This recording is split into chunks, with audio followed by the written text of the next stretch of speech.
నవదుర్గల మంగళవారం. ఆ ఆదిపరాశక్తికి అత్యంత ఇష్టమైన రోజు. అమ్మవారిని మనం 10 చేతుల్లో రకరకాల ఆయుధాలతో చూస్తాము. ఆ ఆయుధాలు కేవలం రాక్షసులను సంహరించడానికే అని అనుకుంటే పొరపాటే. ఆ ప్రతి ఆయుధం వెనుక మన జీవితాన్ని మార్చే ఒక గొప్ప శక్తి, ఒక లోతైన రహస్యం దాగి ఉంది. అవేంటో ఈరోజు తెలుసుకుందాం. అమ్మవారి చేతిలో ఉండే త్రిశూలం మనలోని సత్వ, రజో, తమో గుణాలను సమన్వయం చేసుకోవాలని బోధిస్తుంది. శంఖం విజయాన్ని సూచిస్తుంది, అలాగే మనలోని ఓంకారనాదాన్ని మేల్కొలుపుతుంది. ఇక చక్రం కాలానికి, ధర్మానికి గుర్తు. కష్టాలు, సుఖాలు చక్రాభ్రమణంలా తిరుగుతాయని చెబుతుంది.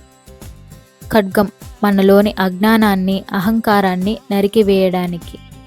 గద ఆధ్యాత్మిక శక్తిని, స్థిరత్వాన్ని పెంచుతుంది.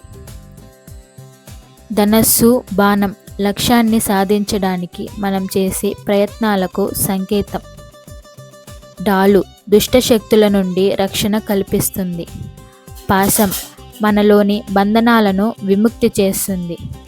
గంట చెడు ఆలోచనలను దూరం చేసి శుభాలను ఆహ్వానిస్తుంది.